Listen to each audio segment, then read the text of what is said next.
মানে যে পরিবর্তনগুলোর কথা আপনিও খানিকটা বলছিলেন যে একটি দল ফ্যাসিবাদী হিসেবে পরিচিত যে দলটি সেটি দেখা যায় নাই, মুক্তিযুদ্ধে নেতৃত্বকারী দল আওয়ামী লীগ তারা আসলে নেই, ছিল না।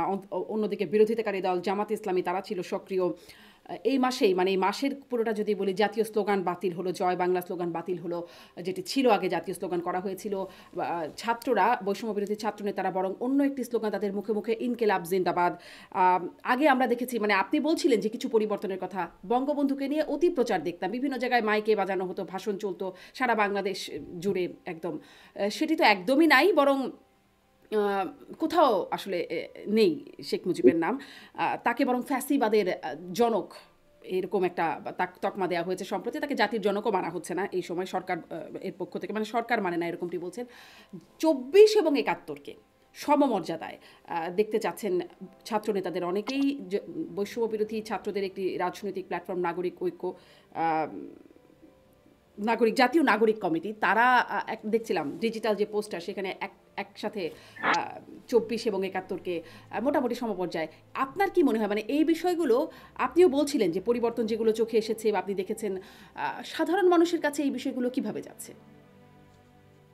দেখেন, অনেক সাধারণ মানুষের সাথে তো আমার আলোচনা করার সুযোগ হয় না।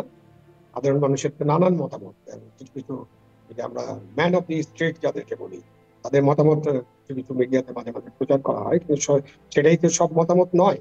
তবে আমি একজন সাধারণ নাগরিক হিসেবে যেটা মনে করি, একাত্তরের মহান মুক্তিযুদ্ধ এবং মুক্তিযুদ্ধের মধ্য দিয়ে একটা স্বাধীন দেশের জন্ম, সেটার সাথে ২৪কে মেলানোর কোনো সুযোগ নেই। ২৪ একটা গণ অভ্যুত্থান, ছাত্র গণ অভ্যুত্থান। ২৪ আপনার ফ্যাসিবাদের পতনের দিন, ৫ই আগস্ট, এগুলো আপনি আলোচনা করতে পারেন।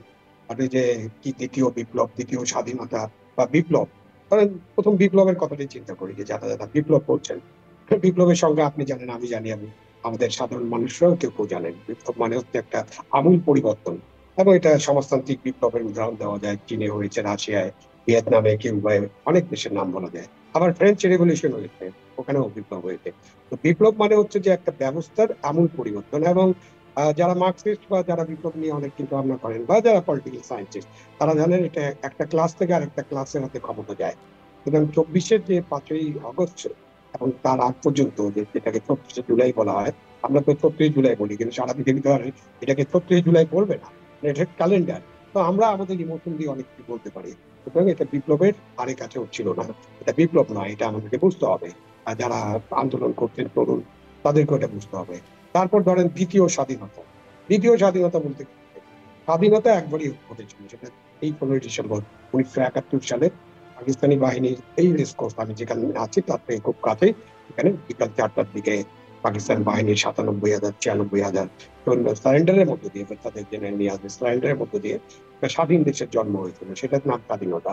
এবং স্বাধীনতার জন্য ৯ মাস ব্যাপী যুদ্ধ করতে হয়েছে। এবং স্বাধীনতার এই সূত্রপাত কিন্তু একদিনে হয়নি, শুধুমাত্র ১৬ই ডিসেম্বর কিংবা ২৬শে মার্চ কিংবা ৭ই মার্চ কিংবা ২রা মার্চের স্বাধীনতার পতাকা উত্তোলন, ৩রা মার্চ স্বাধীনতার ইফতেহার পাঠ, এইগুলোর পেছনেও অনেক দিন ধরে স্বাধীনতার জন্য যারা স্বাধীনতাকামী মানুষ ছিলেন, তারা কাজ করেছেন। ৬২-তে একটা নিউক্লিয়াস গঠিত হয়েছে, ৬৬-তে ৬ দফা দেওয়া হয়েছে স্বাধিকারের জন্য, ৬৯-এ একটা গণ অভ্যুত্থান হয়েছে, ৫২ ভাষা আন্দোলনের মধ্য দিয়ে আমরা আমাদের যে জাতিসত্তা, সেটা তৈরি করার চেষ্টা করেছি। তো এটা একটা লম্বা ইতিহাস, এবং এই ইতিহাসের চূড়ান্ত পরিণতিতে ১৬ই ডিসেম্বর ১৯৭১ বাংলাদেশ নামে একটা স্বাধীন দেশের জন্ম হয়। তো দ্বিতীয় স্বাধীনতা বলে কিছু নেই। জি। এটা হয়েছে, সেটা পরিষ্কার, সেটা হচ্ছে একটা ছাত্র জনতার অভ্যুত্থান, ছাত্র গণ অভ্যুত্থান। এবং এই অভ্যুত্থানের মধ্যে দিয়ে ১৬ বছর, ১৫ বছর বা ১৭ বছর ধরে যে শাসন, স্বৈরাচারী শাসন, স্বৈরাচার হয়ে গিয়েছিলেন, ২০০৮ সালে তারা কিন্তু জনগণের ভোটে নির্বাচিত হয়েই সরকারে এসেছিলেন। এই ব্যাপারে তো কোনো দ্বিমত করার কোনো সুযোগ নেই, কারণ এগুলো ইতিহাস। ইতিহাস আপনি ইচ্ছা করলে পরিবর্তন করতে পারবে না। আমি আমার মাথা থেকে বয়ান বানিয়ে ইতিহাস তৈরি করতে পারবো না।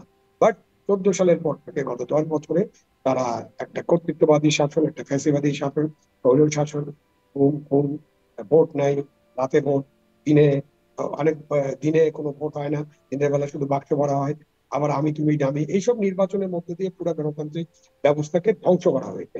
সেই গণতান্ত্রিক ব্যবস্থা ফিরিয়ে আনার জন্য, এবং বৈষম্য যাতে না হয়, বৈষম্য সৃষ্টি হয়েছে, বৈষম্য তো ৫৪ বছর ধরে সৃষ্টি হয়েছে। আমরা যে মুক্তিযুদ্ধ করেছিলাম বা স্বাধীনতার জন্য আমাদের যে সংগ্রাম ছিল, তার স্পষ্ট লক্ষ্য ছিল যে বাংলাদেশে একটা গণতন্ত্র প্রতিষ্ঠা হবে, বাংলাদেশ একটা মানবিক রাষ্ট্র হবে, বাংলাদেশ একটা অসাম্প্রদায়িক রাষ্ট্র হবে এবং বাংলাদেশের বৈষম্য দূরীকরণ করা হবে। একসময় সমাজতন্ত্রের কথা বলা হতো, এখন সামাজিক ন্যায় বিচার বলা হয়। তা 54 বছরে অনেক মানুষের উন্নতি হয়নি এটা বলা যাবে না। আমি 54 বছর আগে 71-এর মুক্তিযুদ্ধে যখন মাঠে মাঠে ঘুরেছি তখন অনেক মানুষের পরনে আমি নেংটি দেখেছি, গেঞ্জি ছিল না, শাড়ি পরা মহিলারা শাড়ি শুকিয়ে আবার সেটা পরতে গোসল করার পরে, তো পায়ে স্যান্ডেল ছিল না। ওইখান থেকে আপনি যদি দেখেন তাহলে দেখবেন যে আমাদের মানুষের এখন পোশাক আছে, মানুষের কিছু কাজকর্ম আছে, কিন্তু মানুষের বৈষম্য যেটা ছিল, তখন 22 পরিবার ছিল, এখন 2200 22,000 নাকি 22 লক্ষ পরিবার হয়েছে, এটা খুঁজে বের করতে হবে। যাদের হাতে সম্পদ কুক্ষিগত হয়েছে, ধনী এবং গরিবের ব্যবধান বেড়েছে, যেটার জন্য স্বাধীনতা যুদ্ধ হয়নি।